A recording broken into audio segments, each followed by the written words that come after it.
Hello everyone, আমি তৌহিদ। আজকে টিউটোরিয়ালে আমরা স্ট্যাটিক ভ্যারিয়েবল নিয়ে কথা বলবো। So as we can see here, আমাদের এখানে প্লেয়ার নামে একটা ক্লাস আছে। এটা আসলে একদম খুবই সিম্পল ক্রিকেট খেলার মতো। আমি আপাতত এই যে প্লেয়ার ক্লাসে জাস্ট দুইটা অপশন রেখেছি, যে একটা প্লেয়ার শুধুমাত্র 4 হিট করতে পারবে এবং 6 হিট করতে পারবে। অ্যাকচুয়াল একটা ক্রিকেট যখন খেলা হয় তখন তো আসলে অনেক টাইপের রান থাকে, হোয়াইট বল, নো বল, এবং দৌড়ায় রান নেওয়া যায়, right?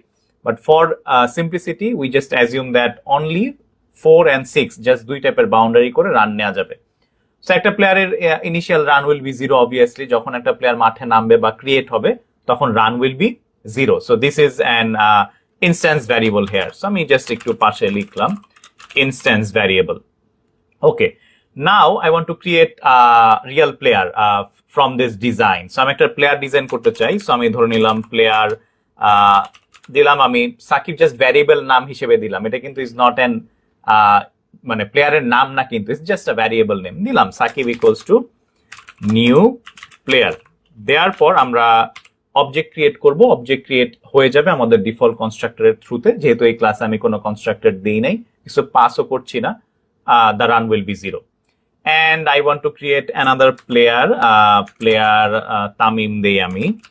So now we have created two players. প্রথম প্লেয়ারের মেমোরি লোকেশন ধরে নিচ্ছি ঢাকা লোকেশনে ক্রিয়েট হয়েছে, এবং সেকেন্ড প্লেয়ার ধরে নিচ্ছি আমি চিটাগং লোকেশনে ক্রিয়েট হয়েছে। Well, after creating two objects, আমি এখন ইন্ডিভিজুয়াল প্লেয়ারের মেথড কল দিতে চাচ্ছি যাতে তাদের রানটা আপডেট হয়। সো কোনো প্লেয়ার যখন 4 মারবে তার নিজের রানের সাথে কি 4 যোগ হবে, এবং কোনো প্লেয়ার যখন 6 মারবে তখন তার নিজের রানের সাথে 6 যোগ হবে। সো আমি তামিম ডট হিট ফোর মেথডটা কল দিই। So Tamim dot hit four method call দিলাম, এবং এটা আরেকবার কল দিই। Done. Now we want to call সাকিবের জন্য আমি একটা মেথড কল দিতে চাচ্ছি। So Shakib dot hit six method call দিলাম। সো আফটার দিস স্টেজ, এই স্টেজ পরে যদি আমি দেখতে চাই যে আসলে ইন্ডিভিজুয়াল প্লেয়ারের রান কত, সেক্ষেত্রে কিন্তু আমরা সিম্পলি একটা প্রিন্টিং স্টেটমেন্ট দিয়ে আমরা দেখতে পারি। সো সাকিবের রান যদি দেখতে চাই, প্রথম আমরা সাকিবের রানই দেখি। Shakib run. So Shakib run দেখতে চাচ্ছি। দিস উইল বি আমাদের সাকিব ডট রান, রাইট? আমাদের এখানে যেহেতু একটা ইনস্ট্যান্স ভ্যারিয়েবল আছে, সাকিব ডট আমরা রান দিয়ে দিলাম। ওয়েল, ঠিক তেমনি ভাবে আমরা কি করতে পারি, আমরা তামিমের রানও দেখতে পারি। সো আমি বললাম Tamim run equals two Tamim dot run. So now if I save this code and compile it, আমরা কোডটা কম্পাইল করলাম, এবং if I now run this, we are getting আচ্ছা প্রিন্ট এলএন দেই নাই, দুই জায়গায় LN, it's fine. Compiling it and run যদি করি, আমরা সাকিবের রান দেখতে পাচ্ছি 6 এবং তামিমের রান দেখতে পাচ্ছি 8। কারণ তামিমের খুবই অবভিয়াস, দুইটা 4 মেরেছে এবং সাকিব একটা 6। So it will be updated as it is. আমরা যদি আরেকটা মেথড অ্যাড করি, run will be updated. Now we want that এখানে যেহেতু ইন্ডিভিজুয়াল প্লেয়ারের রান অ্যাড হচ্ছে, আমরা চাই যে প্লেয়ারের রানের পাশাপাশি টিমের টোটাল রান কত সেটাও অ্যাড হোক।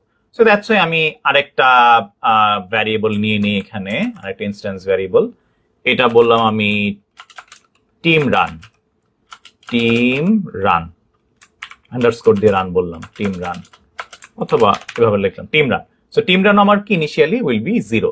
সো একটা প্লেয়ার যখন 4 হিট করবে, অবভিয়াসলি নিজের রান যদি 4 বাড়ে, তার মানে কি টিমের রানও 4 বাড়বে, খুবই obvious. So I will be updating here team run equals to team run plus 4, right? কারণ নিজের রানের সাথে যদি 4 বাড়ে, this is own run instance variable, and there will be team run which will be again plus 4। ঠিক তেমনি hit 6 করলে কি হবে, আমার টিম রান আমার প্লাস 6 বাড়বে। সো এই ক্ষেত্রে আমরা কি পাচ্ছি, we have created another instance variable, যেখানে আমরা কি করছি, টিম রানটাকে আপডেট করছি। সাকিব তামিম যখন খেলবে তখন টিম রানটাও আপডেট হবে। So after this line, and we want to see that যে আমাদের টিমের রান কত। লেটস সে সাকিব ব্যাট করছে, সাকিব দেখতে চাচ্ছে এখন টিমের টোটাল রান কত। সো আমি এখানে দিলাম টিম রান। সো সাকিব যেহেতু দেখতে যাচ্ছে, আমি বললাম সাকিব ডট টিম রান। আমরা কল করে দেখি আমার আউটপুট কি আসে। নাও ইফ আই কম্পাইল ইট, খুবই প্রেডিক্টেবল আনসার। এটাতে আনসার আসবে কি, আমার সাকিবের রান 6 এন্ড তামিমের রান উইল বি 8, এন্ড আমার সাকিব ডট টিম রান বা সাকিব যখন রান দেখতে যাবে তখন the output will be what? The output will be 14, right? So now if I compile it again and if I run this code, এখন কোডটা run করলে আমরা দেখতে পাচ্ছি team run 6. What is the reason? মনে হচ্ছে যে সাকিবের রেফারেন্সে কল করেছি তাই team run 6 আসছে. If you think that, let's do it with তামিমের যেই রান আছে. So আমি if I call the team run with tamim.teamrun, compiling it and run it. So as we can see, now team run আবার আসছে হলো 8. So both are incorrect in the first place. আমি সাকিব যখন team run দেখছে সে নিজের run দেখছে, তামিমও যখন team run দেখছে সে আবার নিজের রান দেখছে। টিমের রানটা কিন্তু এখানে আসছে না। এই দুইটা লাইনের আউটপুট আসা উচিত ছিল 14, right? So what is the reason? এই রিজনটার কারণ হলো instance variable. As we know, যখনই কোনো অবজেক্ট ক্রিয়েট হয় ইনস্ট্যান্স ভ্যারিয়েবল কি হবে? ইনস্ট্যান্স ভ্যারিয়েবল 0 থেকে স্টার্ট হবে, রাইট? সো আমার অ্যাজ পার দ্য ডিজাইন আমি টিম রান যতই আপডেট করি, যখনই অবজেক্ট ক্রিয়েট হবে team run is becoming again what? Again কিন্তু 0 হয়ে যাচ্ছে। Is that fine? So team run should not B 0 or should not be resetted. Let's say Tamim সাকিবের পর আরেকজন প্লেয়ার নামলো, তখন কি টিম রান 0 হয়ে যাবে? নেভার। তখনও কিন্তু টিম রান 0 হওয়ার কথা না। So if we see the trace table for this code, আমরা একটু ট্রেস টেবলটা যদি দেখি, সো এইখানে আমরা একটু আপডেট করি যে আসলে কি হচ্ছে। প্রথমত আমার 5 নাম্বার লাইনে আমি ধরে নিয়েছি সাকিব ক্রিয়েট হয়েছে ঢাকা লোকেশনে, ফাইন। দ্য রান, যেহেতু দুইটা ইনস্ট্যান্স ভ্যারিয়েবল আছে, so run will be 0, team run will be also 0। Team রানও 0 হলো। এখন টিম রান 0 হওয়ার পর আমাদের প্লেয়ার তামিম ক্রিয়েট হচ্ছে, তামিমে ধরে নিয়েছি আমি চিটাগাং লোকেশনে ক্রিয়েট হচ্ছে। Then again this run will be 0 and again team run will be 0। Well, হলো। তারপর তামিম ডট হিট 4, তার মানে তামিমের তামিমের যে CTG, Tamim dot hit 4 CTG রেফারেন্সে হিট 4 মেথড কল হবে। সো হিট 4 মেথড যদি কল হয় আমরা চলে আসবো হিট 4 মেথডে, run equals to run plus 4। So this run will be 0 plus 4 which is 4 and team run will be 0 plus 4, এটাও আমার কি 4, রাইট? সো আমার 4 আপডেট হয়ে গেল। সো আগের রান দুইটা আমরা মুছে দিলাম। নাও অ্যাগেইন 7 নাম্বার লাইনের পর আমরা 7 নাম্বার লাইন পর্যন্ত ছিলাম Tamim dot hit 4, then 8 number লাইনে এসে again Tamim dot hit 4। That means Chittagong এর অ্যাগেইন হিট 4 মেথডটা কল হবে। সো চিটাগং এর হিট 4 মেথড যদি কল হয়, so now this will be 4 plus 4, right? Chittagong এর হিট 4 মেথড কল হলো, রানে যা আছে তার সাথে আবার 4 যোগ হবে। সো 4 আর 4 কত? This will B 8 obviously. So 8 হলো, এবং again team run equals to team run plus 4, টিমের রানও অ্যাড হবে। সো আমার 8 অ্যাড হয়ে গেল। আগের দুইটা রান আমরা কেটে দিচ্ছি, ফাইন। সো হিট 4 মেথড দুইবার কল হয়েছে, আমরা জাস্ট এই জন্য দাগ দিয়ে রাখলাম। নাও আমাদের 9 নাম্বার লাইনে সাকিব ডট হিট 6, তার মানে ঢাকার রেফারেন্সে হিট 6 মেথড কল হচ্ছে। ঢাকার রেফারেন্সে হিট 6 মেথড যদি কল হয়, সো হিট 6 মেথডে আসবে এবং সাকিবের টেবিল কিন্তু আমার দুইটা আলাদা। আমরা I hope that we know যে প্রত্যেকটা অবজেক্ট যখন ক্রিয়েট হয় অবজেক্টের আলাদা দুটা করে টেবিল থাকে, রাইট? এখন আমার সাকিবের রান কি হবে? 0 থেকে 6 হয়ে যাবে, এবং 0 থেকে 6 হয়ে যাওয়ার পর team run equals to team run plus 6। এখন যেটা হওয়া উচিত ছিল, এই 8 আপডেট হয়ে নিচে 16 হওয়া উচিত ছিল, রাইট? বাট সি, টিম রানে যেটা হবে, টিম রান হলো আমার 0 থেকে 6 হবে। কেন 0 থেকে 6 হবে এটা যদি আমরা একটু বুঝি, the reason behind this is, আমাদের এই জায়গায় team run is an instance variable, the mistake that we have done there. So এই জায়গায় হিট 6 মেথড কল যখন হওয়ার পর আমাদের 6 আপডেট হলেও টিম রান এই জায়গায় আপডেট হয়। এ কারণে আমি যখন 10 নাম্বার লাইনে এসে সাকিব ডট রান দেই, সাকিবের ঢাকা লোকেশনের রান ভ্যারিয়েবলে কি পাচ্ছি? 6 পাচ্ছি, গ্রেট। দেন তামিম ডট রান যখন দিচ্ছি, চিটাগং এর রানে কি পাচ্ছি? 8, এ পর্যন্ত, গ্রেট। তারপর যখন team run Shakib dot team run দিচ্ছি, তখন সাকিবের যে ঢাকা লোকেশন তার টিম রানে এসে সে কি পাচ্ছে? 6, যেটা 6 হওয়া উচিত না, এই জন্য আমার আউটপুটে 6 আসে। এন্ড তেমনি আমার তামিম ডট যে টিম রানে কি পাচ্ছি? আমি 8 পাচ্ছি। That is the output. So this portion is wrong. This team run and team run is wrong. Actually think of a situation. Team রানটা কি আদৌ আমার অবজেক্টের ওনারশিপ হওয়ার কথা কিনা? আমরা এতদিন যতগুলা ভ্যারিয়েবল এই ক্লাসে লিখেছি, এই ইনসাইড ক্লাসের নিচে যখন আমরা লিখতাম, every variable was an instance variable, and as we know instance variable এর ওনার অ্যাকচুয়ালি কে? ইনস্ট্যান্স ভ্যারিয়েবলের ওনার কিন্তু অবজেক্ট। যখনই একটা অবজেক্ট ক্রিয়েট হয় তখনই কিন্তু ইনস্ট্যান্স ভ্যারিয়েবল গুলার বা ইনস্ট্যান্স মেথড গুলার একটা করে কপি ক্রিয়েট হয়। আসলে টিম রানটা কি একটা যখন আমার একটা প্লেয়ার যখন আসবে তখন কি টিম রান আবার নতুন করে জিরো থেকে শুরু হবে? No, team run should be separated, team run should be centralize something, we need some new concept. আমাদের নতুন কিছু একটা দরকার যেখানে আমার প্রত্যেকটা অবজেক্ট তাকে আপডেট করতে পারে, প্রত্যেকটা অবজেক্ট সে এক জায়গা থেকে অ্যাক্সেস করে। সো এইখানে আমাদের এই টিম রান রাখা যাবে না, আমরা এই টিম রান এখানে রাখতে চাই না। We want something knew that will be common for everyone. যে এমন কোন একটা ভ্যারিয়েবল আমার লাগবে যে ভ্যারিয়েবলে সাকিবও আপডেট করবে, তামিমও আপডেট করবে, এবং এরপরে লেটস সে মাহমুদুল্লাহ আসলো বা মুশফিক বা এনি নিউ ব্যাটসম্যান আসলো তারাও আপডেট করবে, এবং এটা কখনো রিসেট হবে না। এই কনসেপ্টটা কিন্তু আসলে আমাদের ইনস্ট্যান্স ভ্যারিয়েবল দিয়ে সম্ভব না। Here comes new concept, static variable. Static variable হলো একটা ক্লাসের প্রপার্টি, একটা ক্লাস তার owner. Static variable is not initiated with an object. একটা অবজেক্টের সাথে স্ট্যাটিক ভ্যারিয়েবলের কোনো সম্পর্ক নাই। So what we want to do is we want to make this variable as static. So what I want to make this variable a static variable. So এই ভ্যারিয়েবলটাকে আর আমরা instance variable বলছি না, this one is my static variable. So এই জিনিসটা কিভাবে total গেমটাকে change করে ফেলে, let's see. প্রথম জিনিস হলো স্ট্যাটিক ভ্যারিয়েবল অবজেক্টের সাথে আমার কোনো প্রকার সংযুক্তি নাই। স্ট্যাটিক ভ্যারিয়েবলের ওনার হলো আমার ক্লাস নিজেই।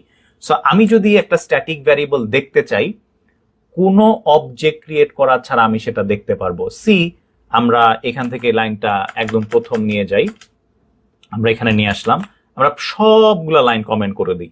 So we have commented all of the lines, এবং আমি বলতে চাচ্ছি প্লেয়ার যে ক্লাসটা, প্লেয়ার ক্লাসে আমি টিম রান দেখতে চাই। আমি দেখতেই পারি যে আমি মাত্র লেটস সে ব্যাটসম্যান নামছে ফিল্ডে, নামার পর আমি now I want to check যে ফাইন টিমের রান কত, কোন অবজেক্ট ক্রিয়েট করা ছাড়া। আমি কিন্তু কোনো অবজেক্ট এখনো ক্রিয়েট করিনি। এক্ষেত্রে কি আমি দেখতে পারবো কিনা যে আমার টিমের রান কত? So now if I compile this, compile কিন্তু হলো see, if I run this, team run 0. See the uniqueness. This static variable doesn't have any relation with any object. This static variable is owned by the class itself.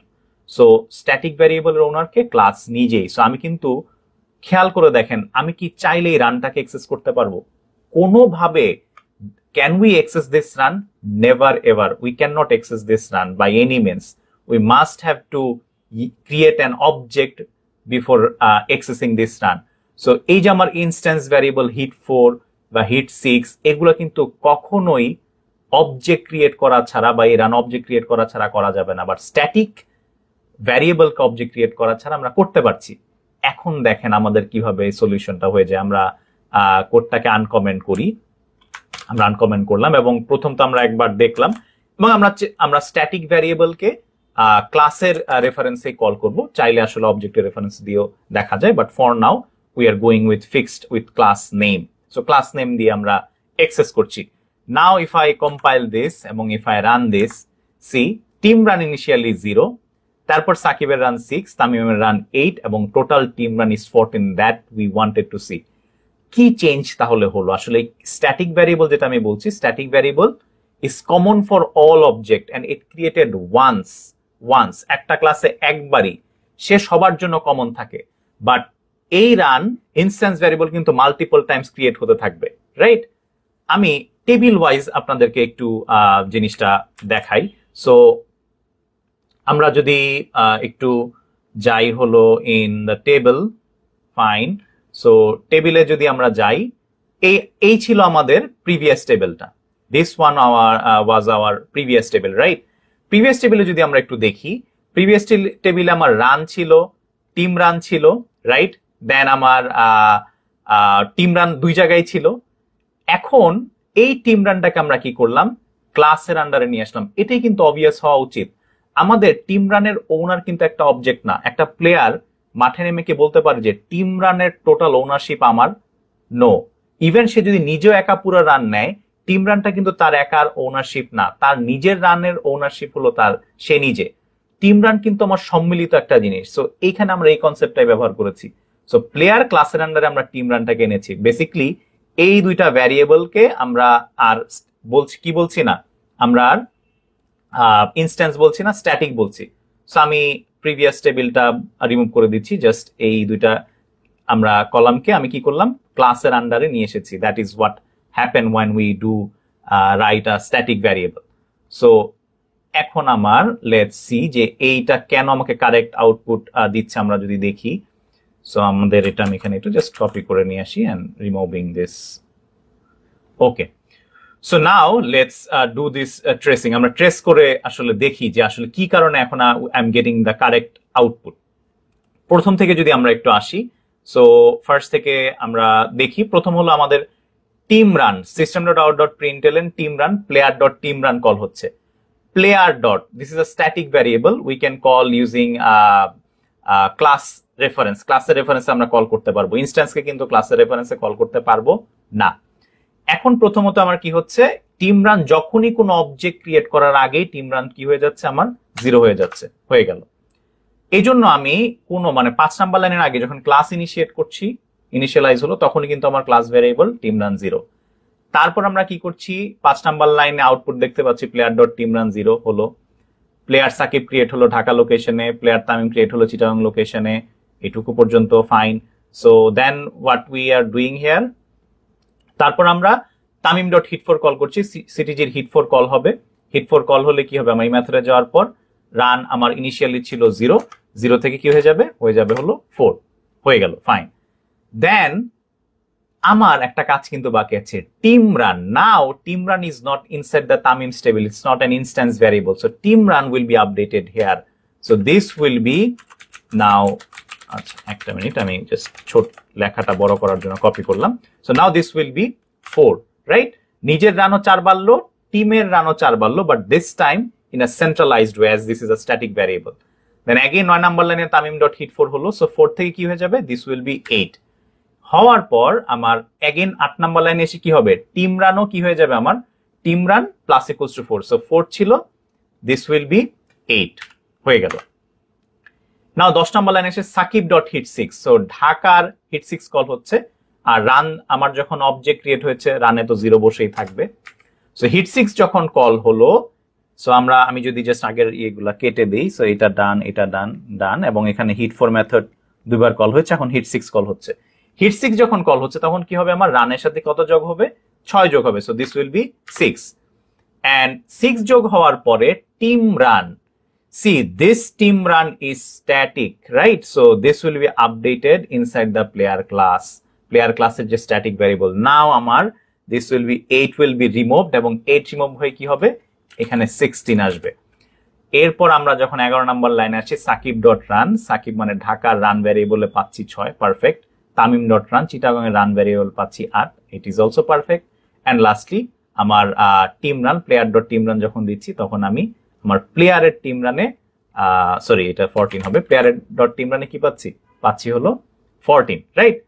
So this was ইট। আমরা দেখলাম যে instance এবং static ভ্যারিয়েবলের মধ্যে পার্থক্য কি। Instance variable হলো অবজেক্টের রেফারেন্সে কল করা লাগে এবং প্রত্যেকটা অবজেক্টের জন্য আলাদা আলাদা থাকে, বাট স্ট্যাটিক ভ্যারিয়েবল কি, আমার সকল অবজেক্টের জন্য একটাই centralised. So it was a very long tutorial, but আশা করি আপনারা বুঝতে পেরেছেন। আজকের টিউটোরিয়াল পর্যন্তই, নেক্সট টিউটোরিয়ালে আমরা আরো নতুন টপিক নিয়ে কথা বলবো। Thank you so much.